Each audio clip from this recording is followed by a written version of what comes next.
Episode 31। कियान ने दी रुद्र को धमकी, रॉकी और परी आमने सामने। पिछले पार्ट में आपने पढ़ा था कि रुद्र पे कोई हमला करता है और रुद्र और राघव भी अपनी गन लेके फायरिंग करते हैं, तभी रॉकी की एंट्री होती है और तीनों मिलकर सबको मरते हैं और कियान को पकड़ लेते हैं। अब आगे रुद्र रॉकी को बोलता है कि कियान को कोई ना ले जा पाए। रॉकी फौरन अपने एक्शन में आता है और कियान की ओर बढ़ जाता है, पर तभी कियान की आवाज आती है। कियान बोलता है, रुद्र तू आज बच गया, पता है तुझे मारना इतना आसान नहीं है, इसलिए मैं बहुत जल्द तेरी कमजोरी का पता लगाऊंगा और तुझे तड़पा तड़पा के मरूंगा, ये कियान जोशी का वादा है। रॉकी कियान को पकड़ने ही वाला था, पर किसी ने कियान को अपने साथ ले गया। कमरे में धुआं होने के कारण रॉकी को कुछ दिखाई नहीं दे रहा था, फिर भी रॉकी कियान के पीछे बाहर तक आता है ताकि कियान को पकड़ सके। राघव कमरे के दोनों खिड़की खोल देता है जिससे कि सारा धुआं बाहर चला जाए। रॉकी बाहर आता है, कियान को ढूंढता है पर कियान नहीं मिलता तो रॉकी फिर से ऊपर चला जाता है। राघव रुद्र को देखता है जो गुस्से में अपने हाथ में गन लिया सोफे पे बैठा था। रॉकी आता है और रुद्र को देख के बोलता है वो भाग गया। रुद्र रॉकी और राघव को गुस्से में देखता है एक पल के लिए, तो रॉकी भी डर जाता है क्योंकि रुद्र बहुत गुस्से में था। उसकी वो लाल लाल आंखें, चेहरे पे बेशुमार गुस्सा लिए रुद्र किसी शैतान से कम नहीं लग रहा था। रुद्र खड़ा होता है और अपने कोल्ड आवाज में बोलता है, मुझे वो जल्द से जल्द चाहिए और पता करो कि कौन उसकी मदद कर रहा है, और वहां से बाहर की ओर चला जाता है। राघव बोलता है, बच गया, नहीं तो आज रुद्र हमें मार ही डालता। रॉकी बोलता है, हाँ आज पहली बार हुआ है कि कोई हमारे हाथ से बच के निकल गया, पर रुद्र ने हमें मारा नहीं। कि राघव रॉकी को देख के बोलता है, तुझे बड़ा मरने का शौक है तो जा मर। रॉकी बोलता है, नहीं मुझे मरने का कोई शौक नहीं है, बस यही सोच रहा हूँ कि रुद्र ने हमें छोड़ दिया। कि तभी रुद्र की आवाज आती है, लगता है मर के ही मानोगे। तो राघव बोलता है, नहीं नहीं हम आ रहे हैं। रॉकी की देख के बोलता है, चल ज्यादा शौच मत, चल घर चल। और फिर अपने मन में बोलता है, घर पे तो तुझे और शौक लगेगा, तब मजा आएगा, और अपने मन में हंसने लगता है। रात के 2 बज रहे थे। रुद्र की कार घर के सामने आके रुकी। रुद्र राघव और रॉकी का से बाहर आते हैं, तभी रॉकी बोलता है, कितने दिन नहीं महीनों बाद घर आया हूँ, अच्छा लग रहा है। और फिर सब लोग घर के अंदर जाते हैं। रॉकी बोलता है, दादाजी तो अभी सो रहे होंगे, मैं कल सुबह मिलता हूँ, अभी आराम करता हूँ, बहुत थक गया। रुद्र रॉकी को देखता है और अपनी मुड़ी हिलाते हुए अपने रूम में चला जाता है। और राघव रॉकी की बोलता है, तू आज मेरे रूम में सो, कल तेरे लिए रूम साफ कर देंगे, और रॉकी को लेके अपने रूम में जाता है। रुद्र फ्रेश होके वॉशरूम से बाहर आता है और अपने लोअर को पहनता है और अपने रूम से बाहर आता है और परी के रूम की ओर बढ़ जाता है। रुद्र परी के रूम के बाहर खड़ा रहता है और अपने फोन में कुछ करता है और डोर अनलॉक करता है और परी के रूम में जाता है। रूम में आके रुद्र परी को देखता है जो अपने टेडी को लेके उसके साथ सो रही थी। परी का एक पैर और एक हाथ टेडी पे था। रुद्र अपनी आंखों को छोटा करता है और परी की ओर बढ़ जाता है। परी के पास जाते ही रुद्र उस टेडी को परी से अलग करता है और उसे जमीन पर फेंक देता है और परी को देखता है जो नींद में कसमसाने लगती है। रुद्र परी के पास बैठ जाता है और उसके बालों को सहेलने लगता है। कुछ ही देर में परी शांत हो जाती है। रुद्र परी को देखता है और उसके हाथों के बाजू को देखता है जिसपे अभी भी रुद्र के उंगलियों के निशान थे। रुद्र ड्रोवर में से क्रीम लेता है और परी के बाजू पर लगाने लगता है। क्रीम लगाते वक्त परी को हल्का हल्का दर्द हो रहा था जो रुद्र अच्छे से देख पा रहा था। रुद्र परी को देख के बोलता है, सॉरी परी, मुझे तुम पे गुस्सा नहीं करना चाहिए था, तुम तो मेरा गुस्सा भी नहीं झेल पाए, तो जबरदस्ती क्या झेल पाओगी, मैं तुमसे जबरदस्ती शादी नहीं करूंगा, जब तुम हाँ बोलोगी तभी तुमसे शादी करूंगा। रुद्र परी को अपने पास लेता है और बेड पे सोते हुए बोलता है, पर तुम्हें अपने आप से कभी भी दूर नहीं जाने दूंगा, फिर चाहे तुम्हारी मर्जी हो या ना हो, तुम हमेशा मेरे पास ही रहोगी। और परी को देखते देखते रुद्र भी सो जाता है। अगली सुबह दादाजी नीचे आते हैं, तभी रॉकी और राघव भी नीचे आते हैं। रॉकी दादाजी को देखता है और उनके गले लगता है और उनके पैर छूके आशीर्वाद लेता है। दादाजी रॉकी को देख के बोलते हैं, तू कब आया? रॉकी बोलता है, कल रात को आया, पर आप सो रहे थे इसलिए आपको नहीं जगाया। दादाजी बोलते हैं, अच्छा हुआ तू भी आ गया, अब मेरे तीनों बेटे साथ में है, चलो नाश्ता करते हैं। रॉकी बोलता है, हाँ दादाजी, बहुत जोर की भूख लगी है। रुद्र भी नीचे आता है। सब लोग डाइनिंग टेबल पे जाके बैठ जाते हैं, पर दादाजी और रुद्र किसी को ढूंढ रहे हैं थे, तभी किसी की आवाज आती है, गुड मॉर्निंग दादाजी। रुद्र के चेहरे पर स्माइल आ जाती है जो कोई नहीं देख पाता। रॉकी तो बस परी को ही देखे जा रहा था। परी ने आज व्हाइट कलर का पटियाला सूट पहना था, कानों में छोटे छोटे झुमके, बाल खुले हुए थे जो हल्का हल्का भीगे हुए थे, माथे पे छोटी बिंदी, होठों पे लिप बाम जो उसके लाल होठों को और लाल बना रहा था। रॉकी परी को देखता है तो देखता ही रह जाता है। रुद्र भी परी को देखे के देखता ही रह जाता है। परी बहुत खूबसूरत दिख रही थी। दादाजी परी को बोलते हैं, क्या हुआ बच्चा, आज लेट हो गया, तुम्हारी तबीयत तो ठीक है ना? परी बोलती है, हाँ दादाजी मैं ठीक हूँ, मैं आपके लिए चाय लाती हूँ। तभी रुद्र भी बोलता है, मुझे भी चाय चाहिए। तभी राघव भी बोलता है, मुझे भी चाय चाहिए। तो भला रॉकी की पीछे रहता, रॉकी भी बोलता है, मुझे भी।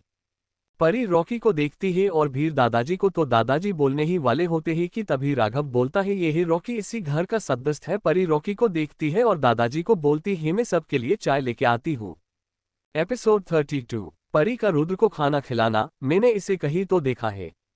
पिछले पार्ट में आपने पढ़ा था कि रुद्र को कियान धमकी देता है कि वो रुद्र की कमजोरी का पता लगाएगा और उस पर वार करेगा, और रॉकी घर आता है और सुबह परी को देखता है तो देखता ही रह जाता है। अब आगे रुद्र भी परी को चाय बनाने बोलता है, क्योंकि दादाजी रोज परी के हाथ की चाय पीते थे। ये देख के रुद्र अपने मन में बोलता है कि मैं भी तो देखूं कि कैसी चाय बनाती है। रुद्र के घर में एक से बढ़कर एक शेफ थे जिन्हें रुद्र महीने के लाखों रुपए पगार देता था, पर दादाजी परी के हाथ की चाय पीते थे, इसलिए रुद्र भी आज परी के हाथ की चाय पीना चाहता था। थोड़ी देर में परी चाय बनाकर बाहर आती है। परी को आता देखकर एक बार फिर से रॉकी परी को बड़े ध्यान से देख रहा था। राघव रॉकी को देखता है जो परी को ही एक टक लगाए देखे जा रहा था। राघव रॉकी को अपने हाथ के कोने से मारता है। रॉकी राघव को देखता है। राघव इशारों में बोलता है, क्या हुआ, ऐसे क्यों देख रहा है। रॉकी फिर से परी को देखते हुए राघव के पास जाके बोलता है, मैंने इसे कहीं तो देखा है। रॉकी की ये बात रुद्र सुन लेता है। रुद्र रॉकी को कुछ बोलने ही वाला था कि तभी परी वहां पे चाय लेके आती है और सबको चाय देती है, इसलिए रुद्र कुछ नहीं बोलता। रुद्र चाय नहीं कॉफी पीता था, पर आज रुद्र चाय पी रहा था। रुद्र चाय की एक सिप लेता है और परी को देखता है, चाय बहुत अच्छी बनी थी। रुद्र अपने मन में बोलता है, इसीलिए दादाजी रोज परी के हाथ की चाय पीते हैं। राघव परी को देख के बोलता है, परी चाय अच्छी बनी है। परी राघव को थैंक्स बोलती है और चेयर पर बैठ जाती है। एक सर्वेंट नाश्ता लेके आता है और सबको नाश्ता सर्व करता है। आज नाश्ते में आलू के पराठे बने थे और उसके साथ चटनी भी थी। रुद्र पाने हाथ को आगे बढ़ने ही वाला था नाश्ता करने के लिए कि तभी परी की आवाज आती है, रुक जाए, आप नाश्ता नहीं कर सकते। सब लोग परी को देखते हैं। तभी परी रुद्र को देखकर बोलती है, आप नाश्ता नहीं कर सकते। रुद्र बोलता है कि रॉकी अपने मन में बोलता है, आज तो ये लड़की गई काम से, ये राक्षस इस मासूम सी लड़की को खा ही जाएगा।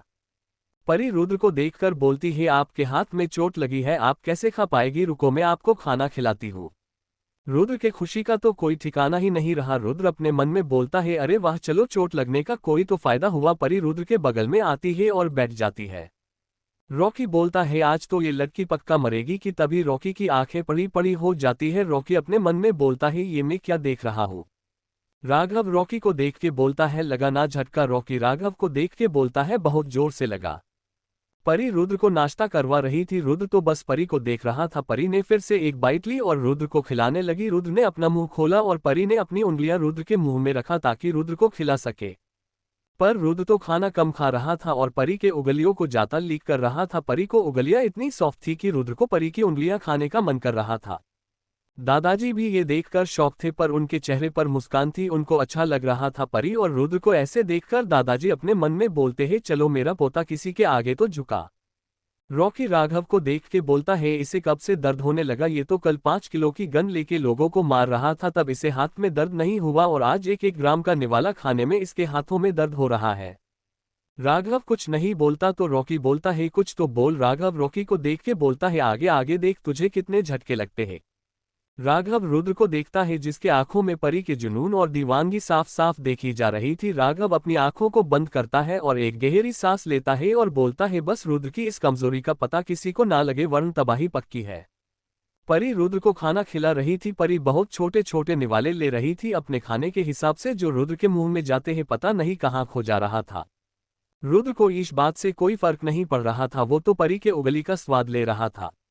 वीर घर के अंदर आता है, वो भी शौक हो जाता है। वीर कभी परी को तो कभी रुद्र को देख रहा था, फिर अपने सेस में आता है और आगे आके बोलता है, मैडम कॉलेज जाना है ना। परी वीर के मुंह से मैडम सुन के फिर से चिढ़ जाती है और बोलती है, वीर भाई मैंने आपको क्या कहा था, आप मुझे मैडम नहीं बोलोगे।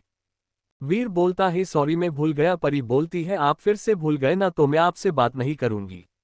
दादाजी बोलते हैं, अच्छा ठीक है परी बच्चा, ज्यादा गुस्सा मत करो, और वीर की देख के बोलते हैं, आओ वीर नाश्ता कर लो। वीर बोलता है, नहीं दादाजी मैं नाश्ता करके आया हूं, मैं चलता हूं बाहर, परी का वेट करता हूं, और वहां से चला जाता है।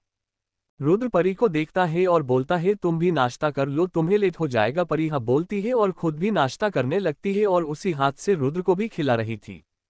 ये देख के रॉकी तो बस रुद्र और परी को ही देख रहा था। 5 मिनट बाद परी का पेट भर जाता है, पर रुद्र का पेट और मन दोनों ही नहीं भरे थे। उसे और परी के सॉफ्ट उंगलियों को खाना था, पर परी को कॉलेज के लिए लेट हो रहा था, तो रुद्र बोलता है, बस मेरा भी हो गया।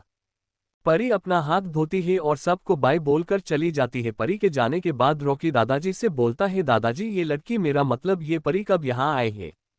दादाजी बोलते हैं 5 महीने हो गए हैं या उससे भी ज्यादा। कीव क्या हुआ? तभी रुद्र रॉकी को देख के बोलता है, क्या बात है और तू उसे ऐसे कीव देख रहा था? रॉकी बोलता है, मैंने इसे कहीं तो देखा है।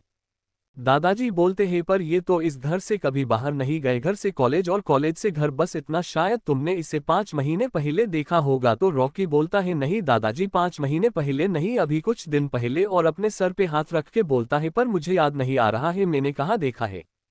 क्या वक्त रहते रॉकी को याद आएगा कि उसने परी को कहाँ देखा है? क्या रुद्र परी को आने वाले खतरे से बचा पाएगा या नहीं? आज का चैप्टर कैसा लगा जरूर बताना, और हाँ कमेंट भी कर दो यार, कैसे पता चलेगा मुझे आपको ये नॉवल पसंद है भी या नहीं। अगर आप सबको ये नवंबर मेरी स्टोरी पसंद नहीं है तो मैं ये स्टोरी बंद कर दूंगी। Please subscribe my channel DK story world and please share my story off bye thanks folded hands.